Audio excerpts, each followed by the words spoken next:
कशा असं जर मजेत ना, तर मी श्रेया सातपुते घेऊन आले परत एक तुमच्यासाठी नवीन ब्लॉग। तर गाईज मी फोटोशूट करणार आहे संक्रांतीसाठी आणि ते तुम्हाला बघायलाच भेटणार आहे। तर संक्रांतीच्या फोटोशूटसाठी माझी तयारी खूप जोरदार चालू आहे। तर मी माझा ब्लॉग दिसलाच असेल तुम्हाला, ज्वेलरी आणलेली आहे, खूप काही आणलेलं आहे, साडी आणलेली आहे, खूप तयारी केली आहे जोर शोरसे। आणि त्याच्यातलाच हा एक भाग आहे, तो म्हणजे मेहंदी काढायचं चालू आहे माझं। तर मेहंदी पण काढणार आहे, ते पण तुम्हाला दिसेल ब्लॉगमध्ये। तर माझा हा ब्लॉग कंटिन्यू करा गाईज आणि भेटूया थोड्याच वेळामध्ये।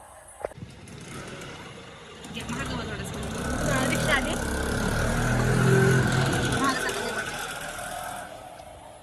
तर गाईज बघा किती छान अशी मेहंदी काढलेली आहे। एक हात कंप्लीट झालाय, आता दुसरा पण कंप्लीट होत आलेला आहे आणि परत आता महागड्या साईडनं पण काढणार आहे छानपैकी मेहंदी। तर तुम्ही बघत राहा आज कसली भारी माझी मेहंदी निघणार आहे।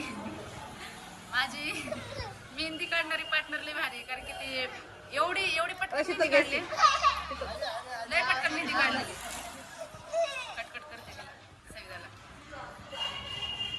ही फक्त 10 मिनिटांमध्ये एक हात काढलेला आहे तिनं आणि 10 मिनिटात हा हात काढलेला आहे, एवढी फास्ट आहे बुलेट ट्रेन। खरंच लय एक्सपर्ट आहे आमची शीतल मेहंदी काढण्यात। मला नक्की कमेंट करून सांगा माझी मेहंदी कशी झालेली आहे, कशी लागलेली मेहंदी, कशी लावलेली सॉरी कशी काढलेली मेहंदी, मला नक्की कमेंट करून सांगा।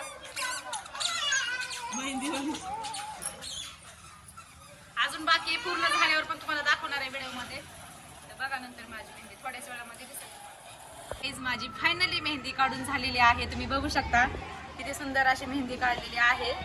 ही पुढची मेहंदी आहे, आता इकडे बघा महागली पूर्ण मेहंदी।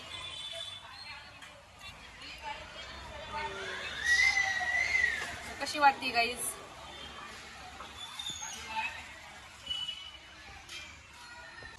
तर गाईज कशी वाटते माझी मेहंदी, आवडली का तुम्हाला? मला नक्की कमेंट करून सांगा। अँड चला माझा हा ब्लॉग आता इथं स्टॉप करते मी आणि ही मेहंदी रंगलेली तुम्हाला माझ्या उद्याच्या ब्लॉगमध्ये बघायला भेटणार आहे। ज्या ब्लॉगमध्ये मी फोटोशूट वगैरे मस्तपैकी करणार आहे ते तुम्हाला दिसेलच उद्याच्या ब्लॉगमध्ये।